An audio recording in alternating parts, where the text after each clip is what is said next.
Para hablar de sexualidad y derechos, hacemos abrir la mente. Contamos con Antonio Centeno, activista por la diversidad funcional. Un fuerte aplauso.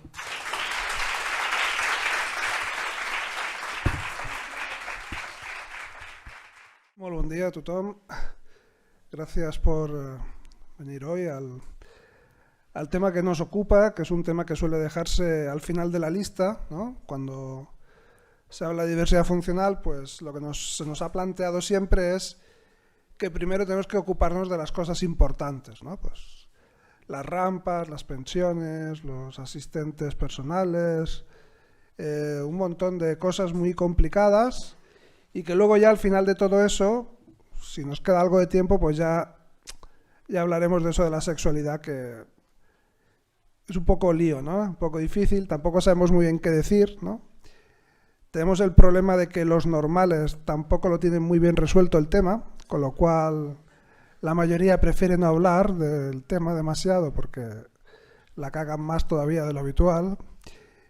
Entonces, bueno, es un tema que siempre queda aparcado en espera de mejor momento, ¿no? Porque las urgencias se nos comen y no hay espacio para hablar de sexualidad, ¿no? Entonces, bueno, voy a pasar la otra diapositiva que me va a ir mejor. O sea, lo primero casi que uno tiene que hacer cuando habla de estos temas es justificarse, ¿no? ¿Por qué es importante o tiene sentido que hablemos de sexualidad y diversidad funcional? En mi opinión, no es solo porque sea un aspecto más, un ámbito más de la vida cotidiana, que lo es y es importante, sino que me parece aún más importante el hecho de que visibilizarnos como lo que somos, como seres sexuales, como seres sexuados, como cuerpos que tienen deseo, como cuerpos que son potencialmente deseables, esa visibilización de esa realidad compleja, en la medida en que se nos percibe de esa manera, fijaos que hablo de percepción, esto no es un tema legal, no es un tema de ley, no hay ninguna ley que diga que somos niños o niñas, pero hay una percepción sutil, inconsciente, flotando en el ambiente, que convence prácticamente a todo el mundo de que las personas con diversidad funcional somos seres asexuales, como explicaba muy bien hace un momento la compañera, personas que ni tenemos interés en la sexualidad ni deberíamos tenerlo, porque es un lío, ¿eh? Ya digo que a los normales les sale regular el tema, pues ya a nosotros, pues cómo nos va a salir, ¿no? Fatal, ¿no? Entonces, el problema de esta asexuación no es solo la negación de los derechos sexuales, que ya es grave, ¿no? Sino que además eso hace que se tenga la percepción de que como somos como niños, pues es natural que vivamos como los niños, es decir, a cargo de las familias, ¿no? Y eso hace que parezca que esas situaciones de dependencia familiar son cosas naturales, es así como son las cosas, ¿no? Y claro, no es así, es decir, esa dependencia de las mujeres de la familia, además, porque esto es una cuestión también donde el género es fundamental, esta dependencia de las mujeres de la familia no tiene nada de natural, es una construcción social, es el resultado de una serie de decisiones sociales, políticas, de cómo organizamos la comunidad para atender una cierta forma de autonomía, ¿no?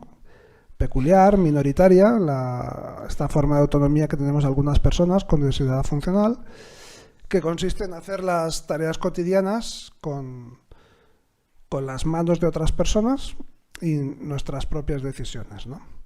Entonces, decía, me parece especialmente importante hablar de sexualidad porque necesitamos, en general, sexualizar la idea que tenemos de la diversidad funcional, para romper con esa infantilización y, por lo tanto, para desnaturalizar esa percepción de que la dependencia es algo normal, natural, ¿eh? Que ya estamos bien a cargo de las familias, ¿eh?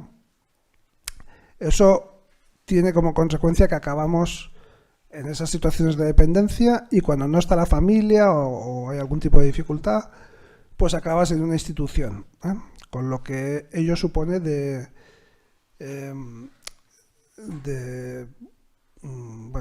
violación sistemática de todos tus derechos y libertades fundamentales, ¿no? Cuando hablamos de vivir en una institución, hablamos de vivir en una situación en la que no eliges quién toca tu cuerpo cada día, quién te ve desnudo cada día, no puedes ni elegir esto, ¿no?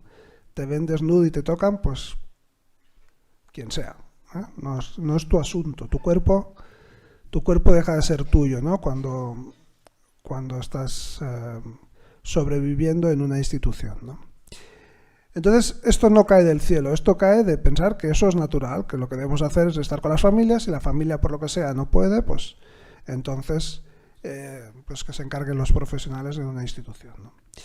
Así que, aparte de que los derechos sexuales y reproductivos en sí ya son un tema muy importante para cualquiera, además de esto necesitamos profundizar en ese proceso de visibilizar lo que debería ser obvio, pero que por lo visto pues no lo es en absoluto, que es esta realidad de que las personas con diversidad funcional pues somos como el resto de seres humanos, pues seres sexuales y seres sexuados, con todas las consecuencias que eso conlleva, ¿no? Entonces ahora sí que voy a volver a la diapositiva inicial, porque antes, cuando he hecho referencia a esa forma de autonomía minoritaria de algunas personas con diversidad funcional, que consiste en hacer las cosas cotidianas, lo voy a repetir 50.000 veces, o sea que esto solo es la segunda vez que lo repito.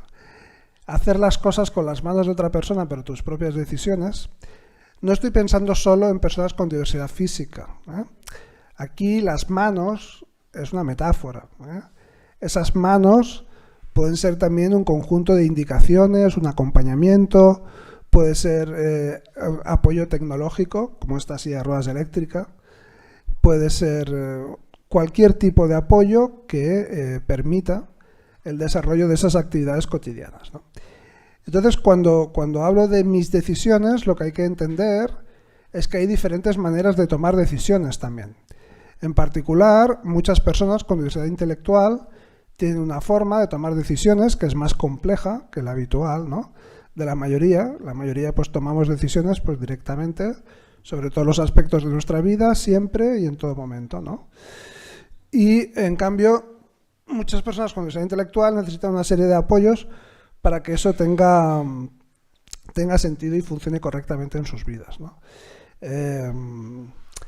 Hay que articular una serie de actores, aparte, por supuesto, de la propia persona con diversidad intelectual, herramientas como el círculo de apoyos, ¿no? Que son personas muy cercanas a esta persona con diversidad intelectual, que le conocen muy bien, habitualmente son familiares o amigos, gente cercana que le conoce muy bien, porque a veces hay situaciones en las que esa diversidad se expresa de manera que a lo mejor no hay un lenguaje verbal y la manera de saber lo que quiere aquella persona es saber interpretar un sonido, que no podríamos decir que es lenguaje verbal, que solo lo va a poder interpretar alguien que le conoce muy bien y casi pues desde hace mucho tiempo, ¿no? Entonces, ese círculo de apoyos de personas cercanas, familiares, amigos, los asistentes, cuando hablo de asistentes, pues aquí podríamos incluir tanto los asistentes personales, que son aquellos que ayudan en las tareas cotidianas, ¿no? A realizar las tareas cotidianas, como los asistentes sexuales, que son apoyos, y luego hablaremos de estas dos figuras también, que son apoyos para el desarrollo del autoerotismo, de toda aquella parte de la sexualidad que tiene que ver con el propio cuerpo, con el cuerpo de la persona con diversidad funcional. Es decir, todos esos apoyos que tienen en su vida cotidiana, articular todos estos actores de manera que se dibuje un mapa de toma de decisiones, un mapa que es dinámico, es decir, que va a ir cambiando en el tiempo, que hay que ir actualizando y que hay que mantener vivo, en el que se determine qué cosas la persona con diversidad intelectual puede decidir por sí misma, sin que nadie intervenga, ¿no? A los normalitos puede parecer que decidir entre zumo de piña y zumo de naranja no es algo importante, ¿no? De hecho, les puede parecer que mejor que lo decida un nutricionista que sabe mucho de vitaminas y de minerales, pero no funciona así, ¿eh? para una persona que puede tomar por sí misma pocas decisiones, poder decidir entre el zumo de piña y el zumo de naranja es toda una vida. Y es mucho más importante que la vitamina C o que el seleno. Es decir, tenemos que construir los apoyos de manera que sean apoyos, no elementos que nos asfixian y que no nos permiten tomar decisiones, porque lo más importante en la vida es poder equivocarte. Si tienes una vida en la que no te puedes equivocar, pues va a ser una vida bastante invivible. Tenemos que poder equivocarnos. Entonces, si alguien puede decidir entre la piña y la naranja, que lo decida. Tenemos que hacer lo posible. Luego habrá cosas que la persona no puede decidir directamente, pero si tiene un acompañamiento en esa toma de decisiones sí que podrá, ¿no? No sé, por ejemplo, si pensamos una persona con un diagnóstico típico de síndrome de Down, pues a lo mejor si tiene que organizar sus vacaciones por sí misma, pues es demasiado complejo y va a tener dificultades, ¿no? Pero si hay alguien que le acompaña en esa toma de decisiones, puede decidir perfectamente si prefiere ir a mar o a montaña, si quiere ir en coche o en tren, si quiere ir al teatro o quiere ir al cine, en fin. Con un acompañamiento puede tomar todo ese tipo de decisiones, ¿no? Y luego habrá otros aspectos de la vida en los que ni con ese acompañamiento va a tener sentido o va a ser bueno para su vida tomar decisiones sin... va a haber que interpretar cuál es su voluntad y tomar decisiones desde esos engranajes de los que hablábamos antes, cercanos a la persona, ¿no? Pienso, por ejemplo, no sé, pues hay que pensar en un plan de pensiones. Tampoco hace falta tener diversidad intelectual para que necesitemos ayuda en esto, pero como ejemplo para entendernos, ¿no? Pues por mucho acompañamiento que hagamos en esa toma de decisiones, a lo mejor la persona pues no va a poder decidir con sentido, de acuerdo a lo que realmente quiere vivir, ¿no? Entonces ahí pues hay que hacer una interpretación de su voluntad y tomar decisiones en función de esto. Importante que es hacer la interpretación de la voluntad de la persona con diversidad intelectual. No estoy diciendo hacer lo mejor que nos parezca a nosotros. Hay que conocer a la persona e interpretar cuál es su voluntad. No la nuestra ni la del nutricionista. No tengo nada contra los nutricionistas, pero digo por si hay alguno en la sala que no. Es solo un ejemplo que no... En fin. Vale, entonces queda claro que cuando hablo de toma de decisiones y de tomar mis decisiones, porque esto también incumbe a las personas con diversidad intelectual, porque estamos entendiendo que hay varias maneras de tomar decisiones, ¿vale? También esta que requiere apoyos. Vale. Entonces, bueno, simplemente mencionar que también la importancia de hablar de sexualidad tiene que ver con la conexión que hay entre los diferentes ejes de opresión, ¿no? Es decir, que al final todo el sistema de la discapacidad, toda la industria de la dependencia se sostiene porque hay un ejército de mujeres haciendo cuidados de manera obligatoria y que no pueden hacer otra cosa, no pueden dejar de hacer esos cuidados porque no hay apoyos públicos que resuelvan la cuestión, ¿no? Entonces, al final, todo este eje del sexismo y del capacitismo están absolutamente conectados y todo lo que avancemos en uno de los ejes nos ayudará en el otro, están interconectados y por lo tanto suma. Todo lo que avanzamos en uno de los campos en los que hay discriminación nos ayudará a hacer mejor las cosas en el otro. Y cuidado que también al revés. Lo que retrocedamos o perdamos en uno de estos campos va a tener incidencia también en el otro. Es decir, que la medida en que las personas con diversidad funcional sigamos siendo consideradas como objetos de intervención y no sujetos con una vida propia, va a ser mucho más probable que las mujeres de la familia sigan haciendo esos cuidados obligatorios. Entonces, esto va a tener seguro, un impacto seguro en términos de género, ¿no? Y al revés, ¿no? En la medida en que las mujeres sigan considerándose como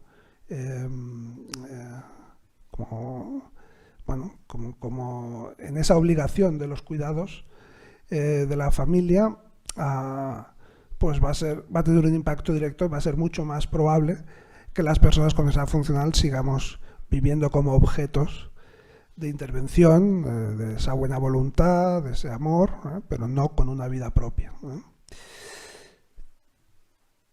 O sea que tiene sentido que estemos aquí hablando de esto. No es solo un aspecto más, y mucho menos uno que se pueda dejar para el final cuando hemos acabado con las cosas importantes. Bueno, hablaba de esa forma de autonomía minoritaria, ¿no? de hacer las cosas con las manos de otra persona y con las propias decisiones, ¿no?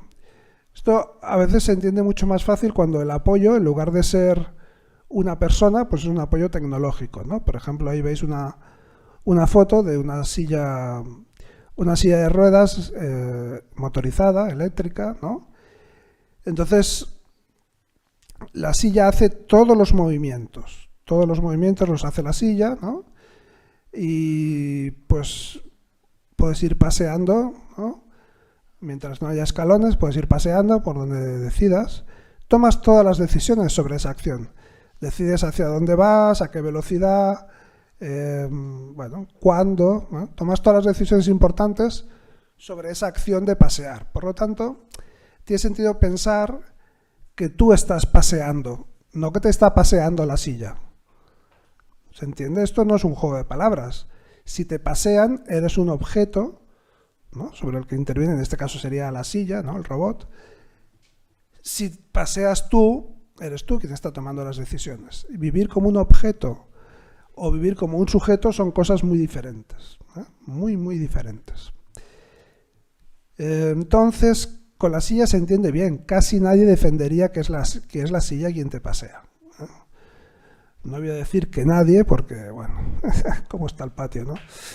Pero, en principio, se entiende bien que si tú tomas las decisiones, lo estás haciendo tú a tu manera.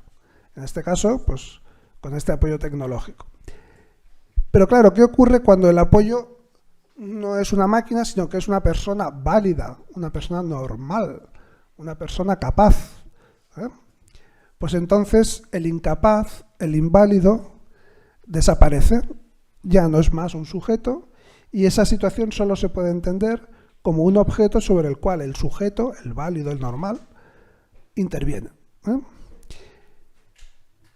Y claro, esto es a lo que tenemos que darle una vuelta, ¿no? Y entender que, por ejemplo, en la foto que veis en la diapositiva, en la que estoy bebiendo un poco de leche con la bota esta, claro, esas manos, si son las manos de mi asistente personal, eso cambia totalmente la situación, porque quiere decir que yo estoy decidiendo quién me da de beber, cuándo, cómo, dónde, qué. Tomo todas las decisiones relevantes sobre esa acción de beber. Por lo tanto, si tomo todas las decisiones relevantes sobre la acción, tiene sentido pensar que lo estoy haciendo yo como sujeto, a mi manera, ¿no? Con las manos de otra persona, con ese apoyo humano necesario, que en este caso sería el asistente personal. O sea que a la hora de describir esa foto, no deberíamos decir le están dando de beber a Antonio, sino Antonio está bebiendo a su manera, con las manos del asistente y tal cual. Ya os he dicho que lo repetiría 50.000 veces, vamos por la quinta, o sea que aún faltan. Es que es muy, muy importante porque una cosa te sitúa como un mueble, ¿no? Como una no persona, y lo otro te sitúa pues como un sujeto rarito, peculiar, pero un sujeto al fin y al cabo que puede tomar decisiones sobre su vida, ¿no? Y lo mismo se aplica a la otra figura de apoyo que mencionábamos antes, la asistencia sexual, que es la misma idea que la asistencia personal, ¿no? Pero referida a cuando las tareas que se realizan tienen que ver con la propia sexualidad, ¿no? Es decir, con el acceso al propio cuerpo, ¿eh? Cuando hablamos de asistencia sexual, el asistente sexual no es alguien con quien tener prácticas sexuales, ¿eh? Igual que el asistente personal no es alguien que se convierte en tu amigo o tu familia o tu... No. En principio, bueno, esto no está en el contrato, ¿no? O sea, tú cuando vas a comprar pan, pues está muy claro cuál es el marco del intercambio, y a lo mejor cuando llevas 5 años comprando pan cada día tienes un cierto grado de amistad con el panadero, pero no es obligatorio para ninguna de las dos partes, ¿eh? Hacerse amigos, ¿vale? En todo caso no es el objetivo, ¿no? de ese intercambio. Entonces digo, cuando hablamos de asistencia sexual no se trata de tener relaciones sexuales con la persona asistente, sino que el asistente te da el apoyo necesario para que tengas sexo contigo mismo, es decir, para que puedas explorar y conocer todo tu cuerpo desde el punto de vista sensible, puedas saber qué te gusta, qué no, dónde, todo el cuerpo, no solo los genitales, también los genitales, pobres genitales, también los genitales, pero no solo, conocer todo el cuerpo, ¿eh? Esto es muy importante también como medida de prevención del abuso sexual, ¿no? Muchas situaciones de abuso sexual se dan de manera más fácil porque la persona ni siquiera sabe que esa manera de tocarle constituye un abuso, ¿no? Como es un objeto, como vive como un objeto, como su cuerpo no es suyo, es mucho más fácil que se den esas situaciones de abuso, ¿no? Entonces digo, acceder al propio cuerpo, al de la propia persona, ¿no? Poder explorarlo, conocerlo, vivir el autoplacer, la masturbación, hasta ahí. Esto es lo que la mayoría hace con su manera con su forma de autonomía, ¿no? Pues hacer las cosas con sus manos y sus decisiones. Pues la minoría de la que hablábamos antes, hacemos las cosas con las manos de otra persona y nuestras propias decisiones. Pero decidimos todo sobre esa acción, qué, cómo, cuándo, dónde, con quién, ¿no? Con lo cual tiene sentido pensar que la estamos haciendo nosotras, ¿eh? No que nos la hacen. Es decir, que cuando vemos esa fotografía en la diapositiva, pues lo correcto sería decir, Antonio está explorando su cuerpo, no le están explorando, ¿no? Porque es un asistente sexual, ¿no? Si fuese otro tipo de figura, los roles son diferentes y ahí ya pues se pueden hablar de otras situaciones. Pero si hablamos de asistencia sexual, es un tipo de apoyo puramente instrumental, ¿eh? Es decir, el asistente sexual no está allí para educarte ni para decirte cómo tienes que hacer las cosas, sino para que tú las aprendas a hacer como el resto, ¿no? Nadie aprende a masturbarse con un cursillo, ¿no? Bueno, otra vez, no voy a decir nadie porque es muy arriesgado, pero en general, la manera de descubrir el propio cuerpo y el autoplacer pues es mediante la propia experiencia, según cada cual, su ritmo, sus preferencias y sus necesidades, ¿no? Las personas con discapacidad funcional debemos poder hacerlo de la misma manera, ¿eh?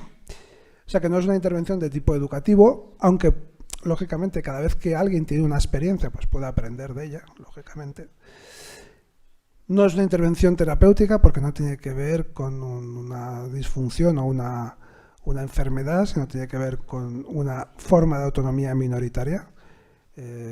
Siempre alguien con esa forma de autonomía siempre va a necesitar asistencia sexual a lo largo de su vida, igual que siempre va a necesitar asistencia personal. No tiene que ver con un mal momento, no tiene que ver con si se tiene pareja o no se tiene pareja, se tenga pareja o no se tenga pareja. Siempre tienes que tener apoyos para que tu cuerpo sea tuyo. Esto va por otro lado, es el ámbito del autoerotismo, ¿no? Bueno, situada queda esta forma de autonomía minoritaria que es peculiar, ¿no? Es peculiar, pero es muy efectiva. Si se cuentan con estos apoyos, con asistencia personal, con asistencia sexual, en un entorno donde haya accesibilidad. Cuidado con la accesibilidad, ¿eh? Llevamos desde el 82, 83 que se aprobó la LISMI, ¿no? La ley de integración social de los minusválidos, ¿no? el nombre ya es bonito, ¿no? Ya es bastante poético.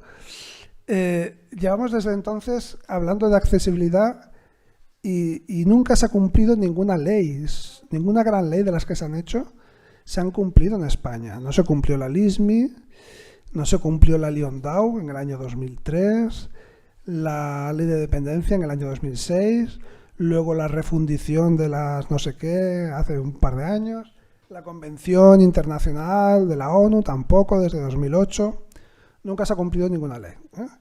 Y la prueba la tenemos hoy, que estamos aquí en este aula, que muy bien el aula, es una aula estupenda, pero el tema que nos ocupa hoy podría tenernos en el aula magna, así que te pica la garganta cuando lo dices, ¿eh? Y no estamos en el aula magna porque es muy magna, pero no es accesible, ¿eh? Y estamos en una universidad en Valencia, siglo XXI, y estamos así, ¿eh? O sea que cuidado con estos temas que los vamos dejando, nos volvemos laxos, muy comprensivos con todo el mundo, no agobiemos a la gente, que es que la vida es muy difícil, y aquí estamos, ¿eh? Aquí estamos. Bueno, pues decía que teniendo este tipo de apoyos, la asistencia personal, la asistencia sexual, contando con que te mueves en un entorno donde la accesibilidad y el diseño universal pues se abren camino, ¿no? Puedes hacer tu vida a tu manera, ¿eh? Es una forma minoritaria de autonomía, pero es como bastante automática. Si tú tienes estos apoyos, tienes posibilidades de hacer las cosas de manera autónoma, ¿no? Una cierta idea de autonomía es como bastante directa, bastante clara, ¿no? Pero no es tan claro. O sea, tú tienes tus herramientas para hacer cosas, pero ¿qué haces con eso? Es decir, ¿tú quién eres? ¿Cuál es tu posición en el mundo? ¿Cómo te relacionas con los demás? ¿No? Porque esto no es automático, ¿no? ¿Cómo aprendemos a relacionarnos con los demás? A elegir esa vida propia cómo debería ser. ¿Cómo la aprende cualquiera? Pues mira a su alrededor, ¿no? Ve sus familiares, sus amigos, mira la tele, mira el cine, lee novelas, ¿no? Y va viendo muchas y muchas maneras de vivir diferentes y cada cual, pues con toda esa información y a base de ir probando, pues va encontrando un poco su camino, ¿no? Su forma de situarse en la vida. Pero hay una persona con diversidad funcional. No estamos, ni nuestros familiares, ni nuestros amigos tienen esa vida propia. O sea, de las personas con diversidad funcional que conocemos están o dependiendo de las familias o encerradas en instituciones. Y el resto, y en las series, y en la televisión, y en las películas, no hay personas con diversidad funcional. Y cuando las hay, no están con una vida propia. Están haciendo el payaso o pidiendo el suicidio. Esto es, ¿no? O inspirando a los normales, que se aburren mucho. Entonces, por Dios, mira, toma nota, hombre, toma nota. Y no hay más, ¿no? Entonces, ¿cómo construyes una vida por mucho que tengas las herramientas de la autonomía? Necesitas identidad, necesitas construir una cierta idea de quién eres, ¿no? En relación al mundo, ¿no? Y además necesitas una cierta idea de qué es tu intimidad, porque ¿cómo te vas a relacionar con los demás si no tienes un espacio, si no tienes algo a lo que tú puedas llamar intimidad?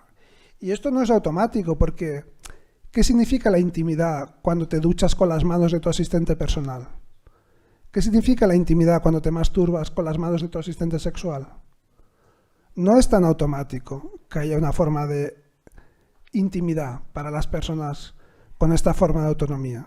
Hay que construirlo, ¿eh? Hay que construirlo. Y estas tres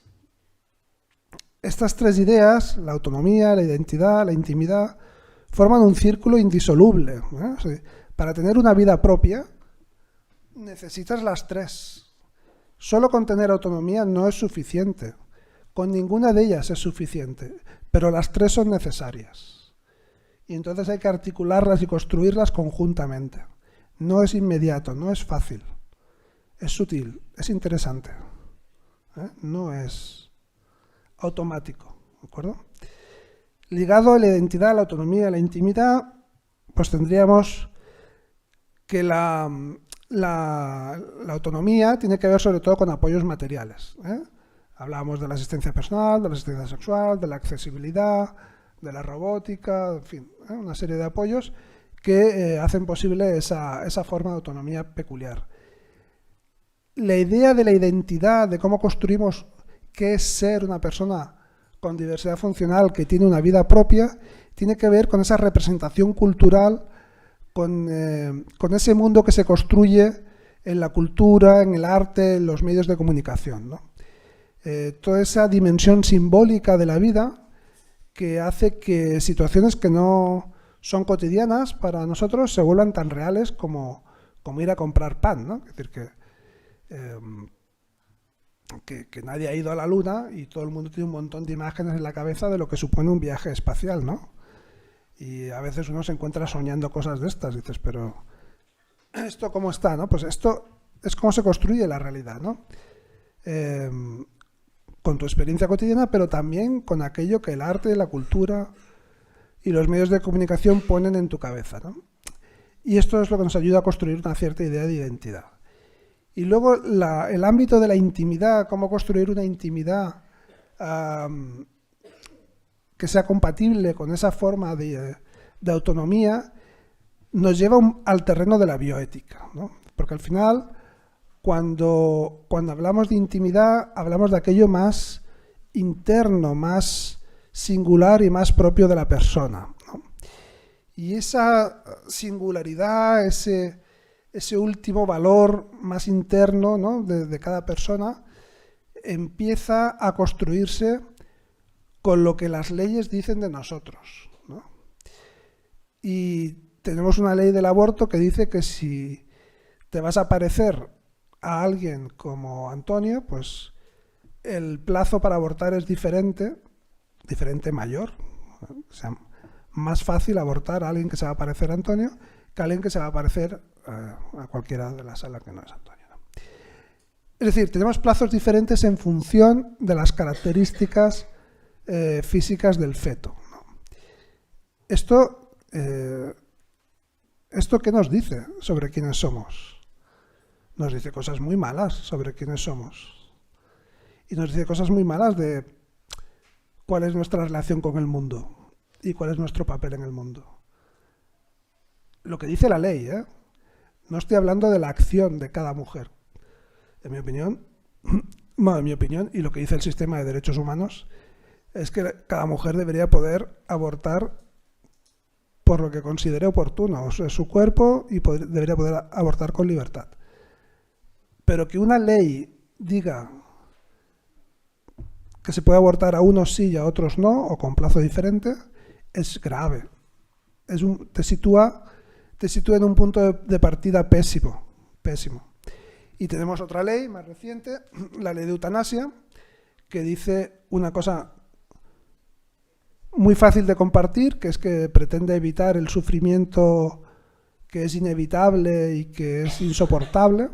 Sufrimiento insoportable e inevitable, lo quieren evitar, pues creo que es fácil estar de acuerdo con eso. Lo que es problemático es que esa ley considere que los únicos seres humanos que pueden sufrir de manera inevitable e insoportable son los discapacitados y los moribundos. El resto todo bien,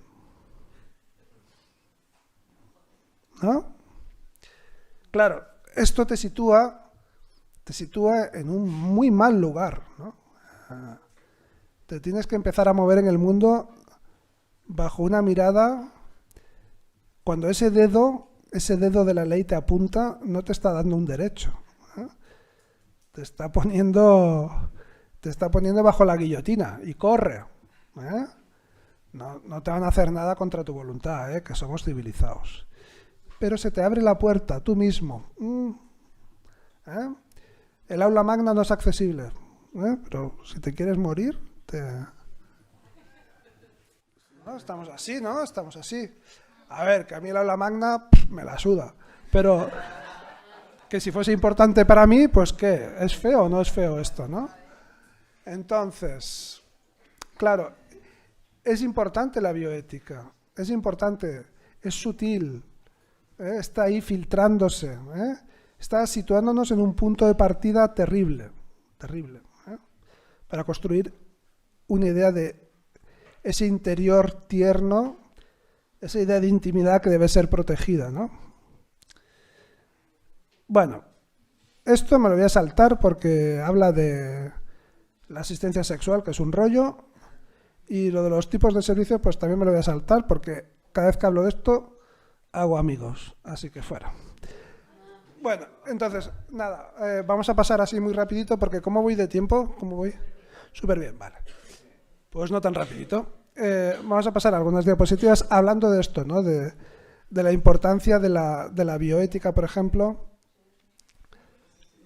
Sí, Simpson, son los Simpson.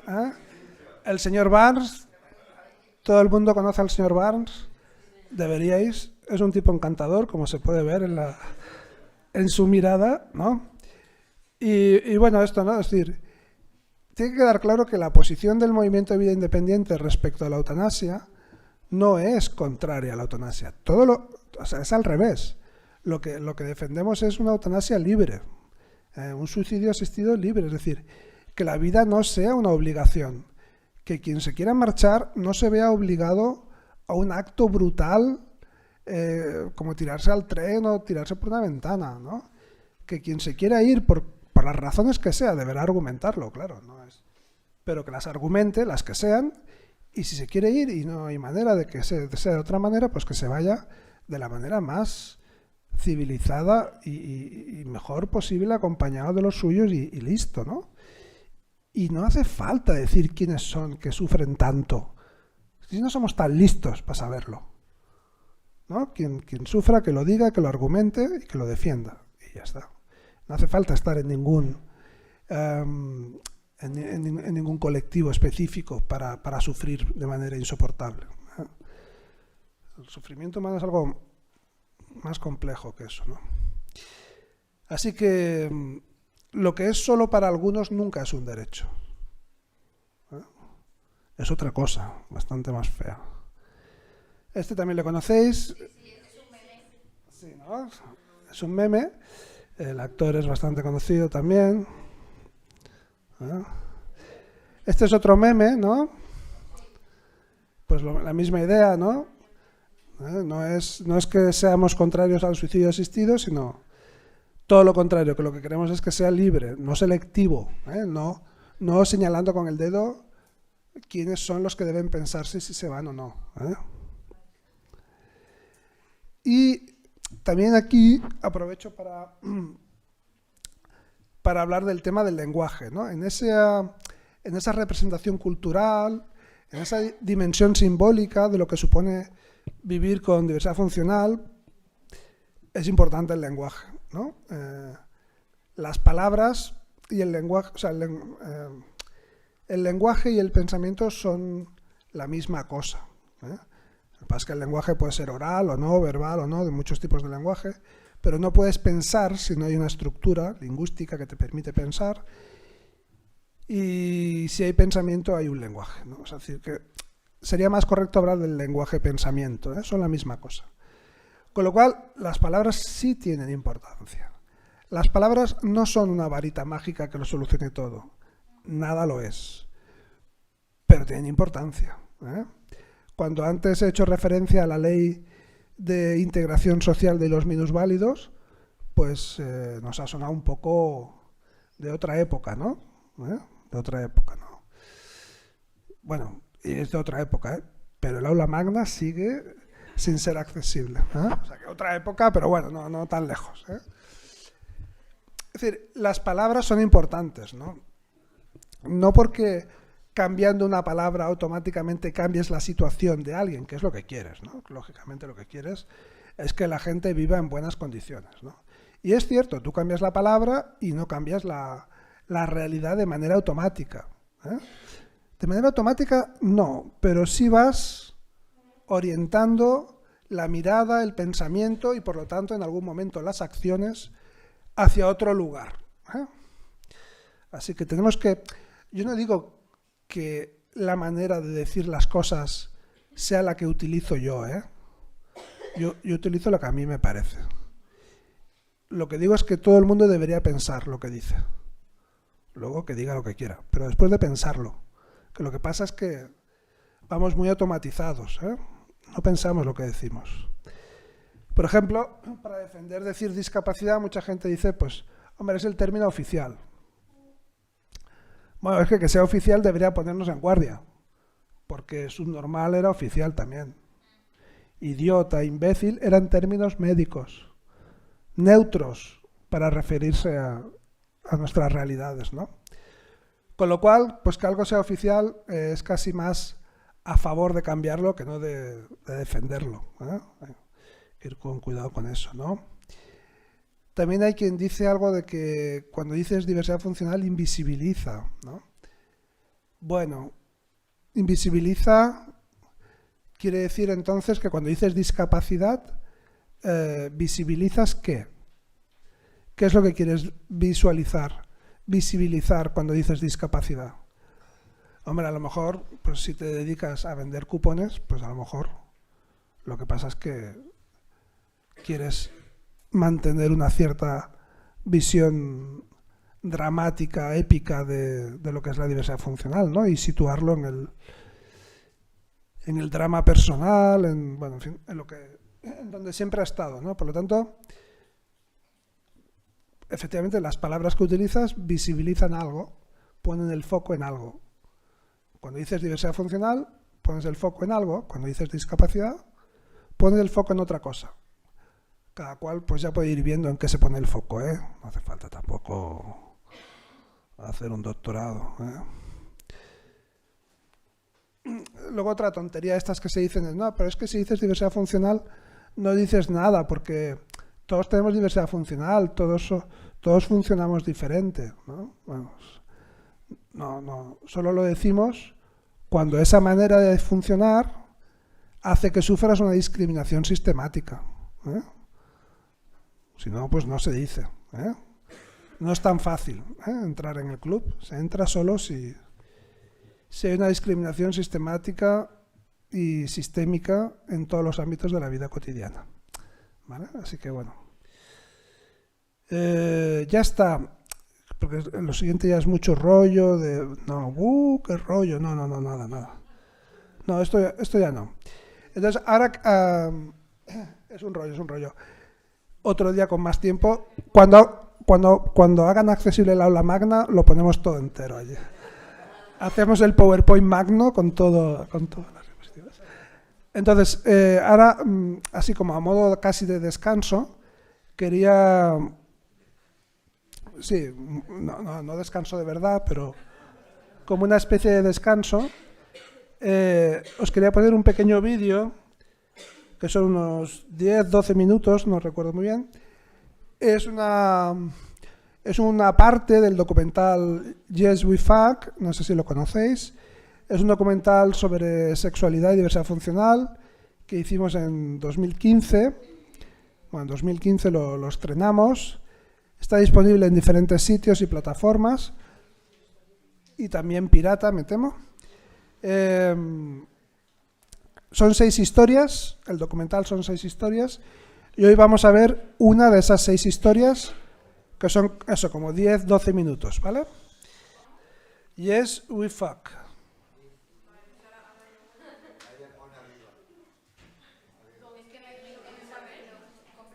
Yes, we fuck. Por ejemplo, en Filmin o en Vimeo, está en muchos sitios. Sí. Bueno.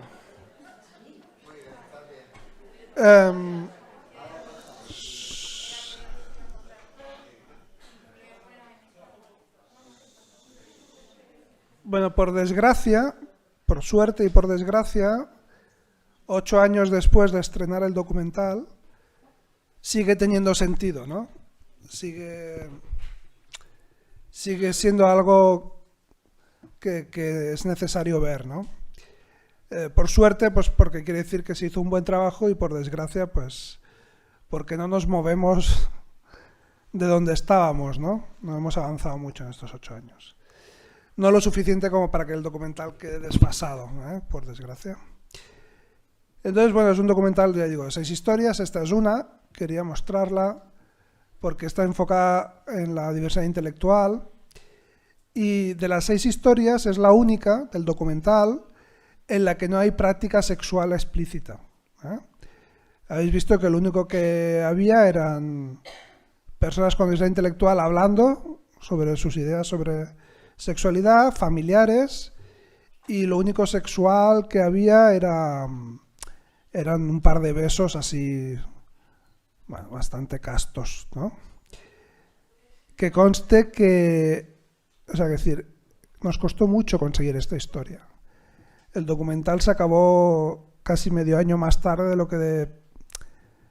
que queríamos, porque no encontrábamos nadie que se pusiera delante de la cámara. Y si las otras historias fueron difíciles, conseguir personas con diversidad intelectual autorizadas por sus familias y o tutores y o entidades en las que estaban para hablar del tema fue dificilísimo. Y lo que conseguimos fue esto, que hablasen. Mostrar práctica sexual era algo impensable, ¿no? Dudamos de si incluir la historia en el documental por esta diferencia con el resto de historias.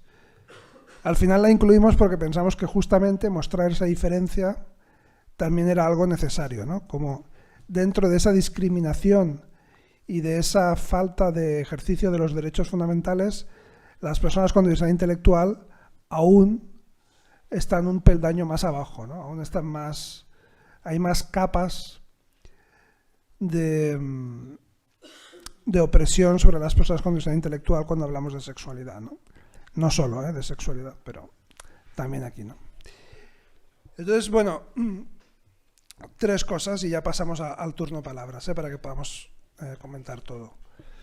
Lo primero, creo que lo más potente de esta historia que hemos visto es el contraste tan bestia entre la voz directa de las personas con diversidad intelectual, que te hablan de placer, de juego, de pornografía, en fin, algo alegre, vivo, ¿no? Algo hermoso, ¿no? A mí ahora hacía tiempo que no lo veía y cada vez que lo veo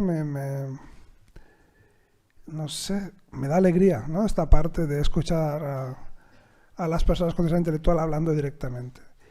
Y luego, en cambio, vienen los familiares, que son los mejores familiares posibles, los que han aceptado que sus hijos estén aquí, los que quieren afrontar el tema, los que dan la cara. Y entonces ya todo es embarazo, abuso, riesgo, esterilización, tal, ¿no? Entonces este contraste tan brutal creo que es lo más significativo de la situación que tenemos, ¿no? Y que de todas las medidas que haya que tomar para que las personas con diversidad intelectual puedan vivir una sexualidad plena, sin duda la más importante, la que debe guiar el resto, es que tengan voz directa y que hablen por sí mismas, por Dios. Si no, no vamos a ningún sitio. Cualquier cosa que se haga será otra cosa que no es lo que ellas quieren, que no es lo que les interesa. Luego, aprovechar también la historia para justificar un poco el título de la jornada, ¿no? Bueno, de la ponencia. Porque parece un título así un poco, la verdad, un poco tramposo, ¿no? Como un poco de marketing, ¿no? Para que vengáis, ¿no? Me alegro de que haya funcionado, que estéis todas aquí. Pero hay algo de cierto en el título, no es una provocación gratuita o barata, sino que para mí tiene un sentido, ¿no? Cuando decimos que la sexualidad nos hará libre, pues quizás sea un poco optimista, ¿no? Y quizás sea pedirle demasiado, ¿no? A la sexualidad. Pero sin duda es imprescindible. Es decir, cosas que hasta ahora se han pensado como parte de la solución para las personas con diversidad funcional, como las residencias, cuando incorporas la dimensión de la sexualidad y piensas a las personas con diversidad funcional también en esa dimensión sexual, en relación con los demás, eso que estabas viendo como parte de la solución se te convierte en parte del problema. ¿Cómo vas a tener una vida sexual mínimamente saludable, vamos a decir? Viviendo en un lugar que ni tú has elegido, con quién convives, no tienes un espacio de intimidad, no decides nada, ni lo que comes, ni cuándo te acuestas, ni cuándo te levantas, ni quién toca tu cuerpo, ni nada. O sea, ¿qué sentido tiene pensar que ahí hay un espacio para una sexualidad saludable? Es imposible, imposible. Con lo cual, si queremos montar algo llamado solución para las personas con diversidad funcional, no puede ser eso. Al menos si consideramos a las personas con diversidad funcional en todas sus dimensiones, también en la sexualidad, ¿no? Así que no sé si nos hará libres, pero nos prevendrá de medidas y políticas que seguro que no nos permitirán vivir de manera libre, eso seguro. Así que pensar en términos de garantizar una sexualidad libre nos da no la garantía, pero sí la oportunidad de que efectivamente podamos tener una vida libre en general. Y luego cuando dice que si follamos todas, follamos mejor, pues que es una evidencia, ¿no? Quiero decir que... Sí, ¿verdad? Era la idea, que os llamase la atención, ¿no? Pero mira, por ejemplo, cuando esta chica en la historia que acabamos de ver en el vídeo, cuando está explicando ese juego con la rodilla y tal, a mí me ha gustado. Me ha gustado. Bueno, pues eso, ¿no? Ya nos ha pasado en otros ámbitos.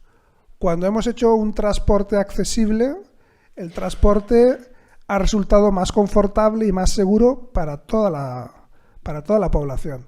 Cuando hacemos un urbanismo accesible, una arquitectura accesible, ya no voy a decir nada más de eso, del elefante blanco, ya no voy a decir nada más, pero cuando lo hemos hecho, ese urbanismo y esa arquitectura son mejores, más amigables, más confortables, más vivibles para el conjunto de la población. Cuando hemos hecho escuela inclusiva, una escuela para todo el alumnado, las herramientas pedagógicas con las que se cuenta son mejores para el conjunto del alumnado. Es decir, que incluir la diferencia no solo garantiza los derechos de la minoría, sino que mejora la vida del conjunto de la población. Es un motor de transformación social. Es decir, que efectivamente la sexualidad nos pasará algo parecido. Si construimos una sexualidad donde no solo los cuerpos Danone caben, sino que caben todo tipo de cuerpos, maneras de sentir, de moverse, maneras incluso de pensar el mundo, ¿no? Si construimos una idea de la sexualidad donde no solo consiste en técnicas casi gastronómicas de convertir el deseo en placer, sino que es otra cosa, donde la dimensión de la comunicación es más importante, el consentimiento, el juego, todo esto que hemos ido viendo, ¿no? Cuando las propias personas hablaban por sí mismas, pues va a ser una sexualidad mejor para todo el mundo, seguro, ¿eh?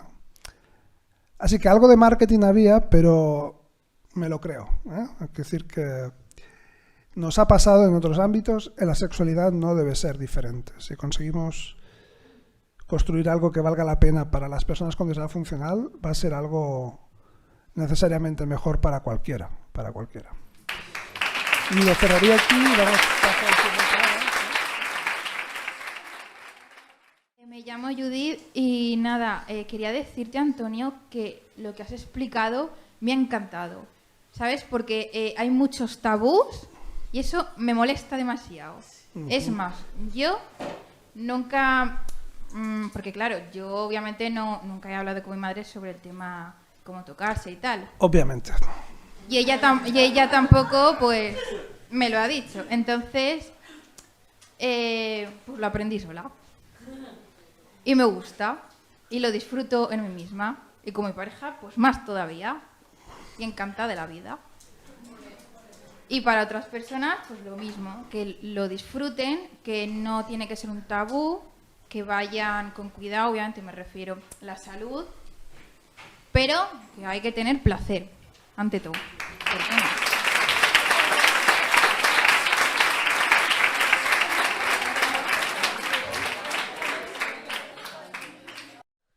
Hola, buenas. Bueno, yo soy Sandra otra vez.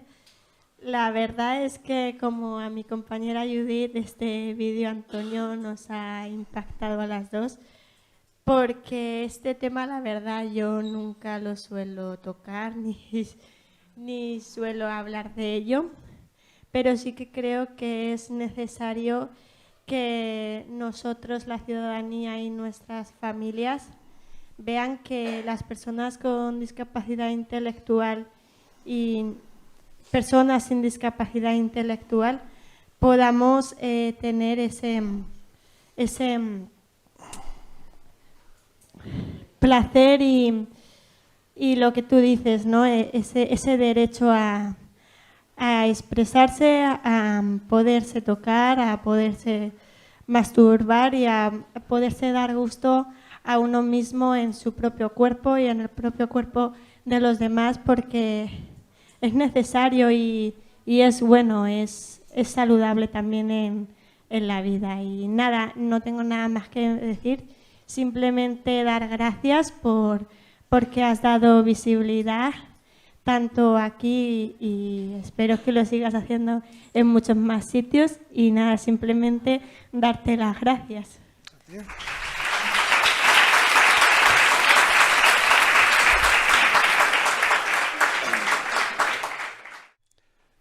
Pues muchas gracias. También podéis no ser tan amables, podéis criticar, podéis hacer preguntas difíciles, lo que queráis.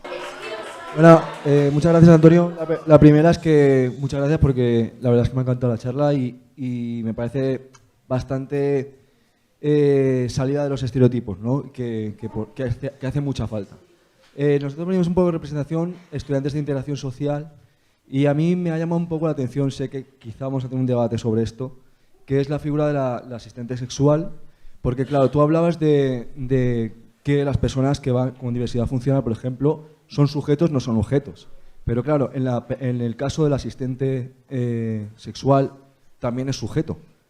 Y en ese caso podría verse vista o visto como objeto de placer, ¿no? Entonces, en ese respecto, ¿cómo se puede jugar? Que no digo y no lo enfoco desde el punto de vista moral o moralista, ¿no? Sino también como que son dos sujetos agentes en una relación. Sí, hay que explicar mejor cuando digo que es un apoyo instrumental, hay que explicarlo mejor, ¿no? ¿Qué implica ser un apoyo instrumental? Cuando un asistente personal te está lavando los genitales, nadie tiene ninguna duda de que está allí voluntariamente y de que entiende que ese trabajo tiene sentido y que hay que hacerlo, ¿no? Entonces, cuando la intención no es higiénica, sino que es de dar placer, ocurre exactamente lo mismo, ¿eh? La higiene no es esencialmente diferente del placer. Un asistente sexual también es una persona libre o al mismo nivel que cualquier otra persona en nuestra comunidad que decide hacer ese tipo de apoyo. Lo importante es que esté claro en qué consiste ese apoyo y cuál es el rol de cada parte. Entonces, estará haciendo algo que ha decidido hacer de manera libre, de acuerdo al rol que le corresponde. No tiene por qué haber ningún tipo de dificultad en eso. Yo creo que puede haber problemas cuando no están claras las cosas, cuando se mezclan, porque parte del problema que hemos tenido y que estamos teniendo para desarrollar esta figura del asistente sexual es que bajo una misma palabra, asistencia sexual, se están metiendo cosas muy diferentes. Cualquier tipo de trabajo sexual con personas con diversidad funcional se le coloca la etiqueta de asistencia sexual. Y muchas veces son figuras no ya diferentes, sino opuestas, ¿no? Entonces, hay que entender bien cuál es la propuesta de la que estamos hablando, ¿no? Desde el Movimiento de Vida Independiente es este apoyo instrumental vinculado a la forma de autonomía para acceder al propio cuerpo. Ni más ni menos. Si hay otras propuestas en las que se puede pactar cualquier tipo de práctica sexual a cambio de dinero, no hay que inventar nada. O sea, en mi pueblo eso tiene nombre hace bastante tiempo. Es decir, lo que hay es hipocresía, y por no llamarle prostitución, pues se le llama asistencia sexual, porque hay para estos pobrecicos, ¿no? No, que no cobro dinero, que cobro en poemas. Vete a cagar. ¿Vale? No sé si estoy siendo claro. Bueno, me estoy esforzando. Quiero decir, hay mucha tontería, mucha hipocresía, mucho cinismo alrededor de esta figura, y se está utilizando la misma palabra para cosas muy diferentes. Si alguien quiere dar acceso a las personas con diversidad funcional a los ámbitos de la prostitución, se debería hacer como se hace con el resto de servicios, hacerlos inclusivos, como el transporte, como la escuela, como la vivienda, como todo lo demás.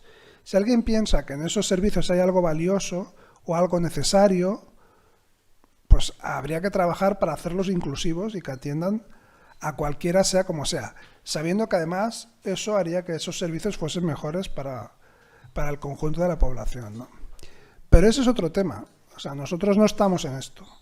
Estamos en otra figura que no tiene que ver con un servicio general, como es la prostitución, que se dirige a toda la población, sino que estamos hablando de un servicio específico que tiene que ver con una forma de autonomía minoritaria.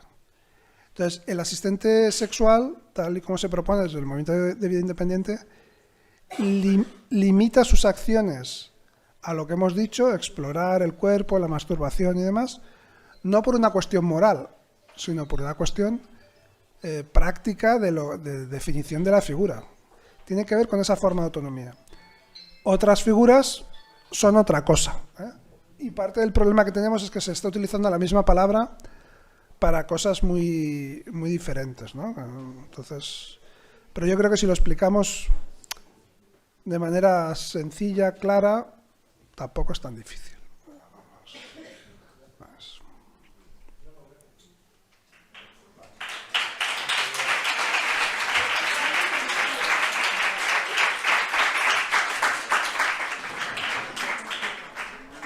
Hola. Yo quería hacer una pregunta sobre lecturas que estén relacionadas con sexualidad y personas con discapacidad, para deconstruir esta mirada que tenemos a veces de verlos como sujetos no sexuales y tal. ¿Lecturas? Sí, libros.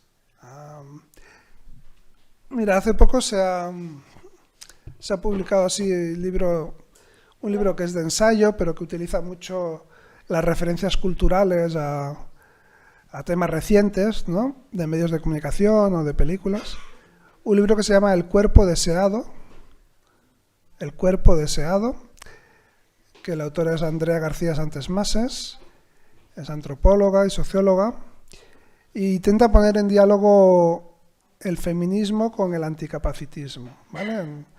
En algunos aspectos en los que tradicionalmente ha habido un cierto roce o choque o una dificultad para dialogar entre el feminismo o los feminismos y el anticapacitismo, ¿no? Y uno de esos temas es la sexualidad, ¿no? Entonces creo que vale la pena, a lo mejor, este libro reciente puede estar bien en ese sentido. Y tampoco hay mucho más que yo conozca. Es todo un rollo insoportable. Algún artículo hay por ahí, pero libro no.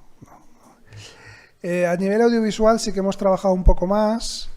Aparte del documental del Yes We Fuck, hicimos una peli de ficción que se llama Vivir y otras ficciones. Y hicimos también una serie de televisión para la televisión de Barcelona que se llama Trèvols de Quatre Fulles, y hay un capítulo o dos que dedicamos a la sexualidad. Son 13 capítulos y 1 o 2 están dedicados a la sexualidad. Tréboles de 4 hojas, tréboles de 4 fulles. Y hasta aparte del autobombo tampoco sé decirte... La verdad es que es lo que, como te decía, ¿no? El documental hecho hace 8 años, a día de hoy pues sigue vigente, ¿no? Y no hay... TV3 hizo una... TV3, la televisión de Cataluña, la televisión pública de Cataluña, hizo una especie de documental, reportaje, porque no se atrevían a poner Je suis fac en la televisión pública de Cataluña.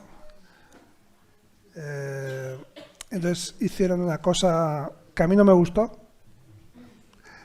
que se llama Yo també vull sexe, yo también quiero sexo, que ya con el título, pues yo creo que ya se ve un poco la actitud, ¿no? Tal. Pero poco más, es que no hay... ¿Cómo? El libro de Francesc Granja no lo he leído. La propuesta de... Bueno, yo a Francesc, o sea, en lo personal, pues le tengo aprecio, somos casi vecinos allí. En cuanto a la propuesta del Tandem Team, que es la asociación que promueve Granja, pues es uno de los servicios que yo considero que son otra cosa, que no son asistencia sexual, ¿eh? No, son propuestas totalmente diferentes y bueno, pues, no, el libro no lo he leído. Sí, ya, no he tenido ocasión de leerlo. Bueno, pues si te interesa se llama Vivir el sexo, el hombre que aprendió a vibrar o algo similar. Pero vamos, Francesc Granja. Sí, se llama así, El hombre que aprendió a vibrar. No he podido leerlo.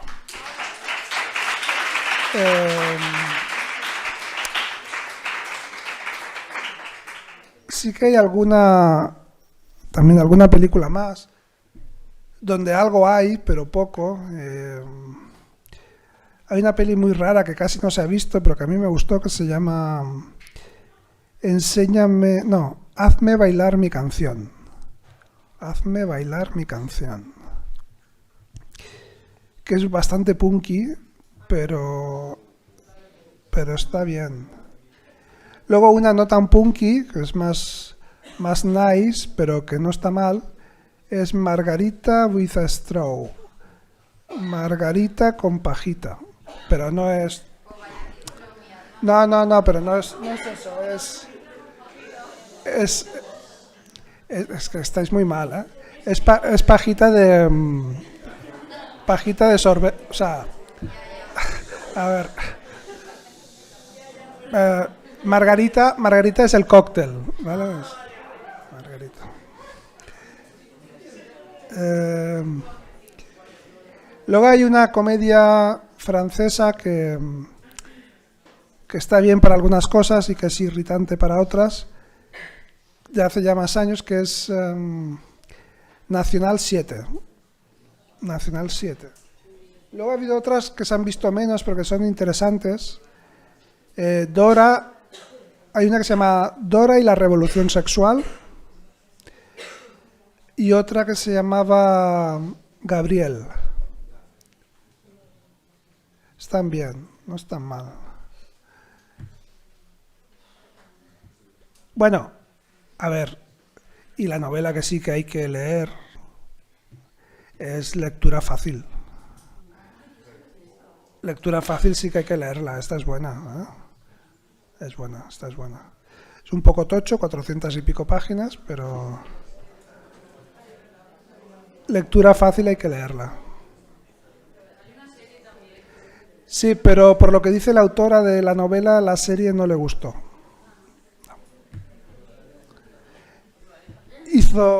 Ella hizo un artículo hablando de la serie y el título del artículo era... Porque la serie se llamaba Fácil, ¿no? Y el título del artículo era Nazi. Así que no le gustó mucho. No.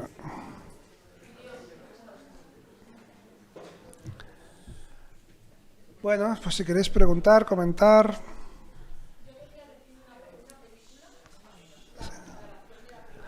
Ay, de esa sí que tengo un articulito escrito, si lo queréis buscar. El artículo se llama La consagración del patetismo minusvalidista. Así que no me gustó mucho, no me gustó mucho. Pero se puede ver, se puede ver. Se puede ver.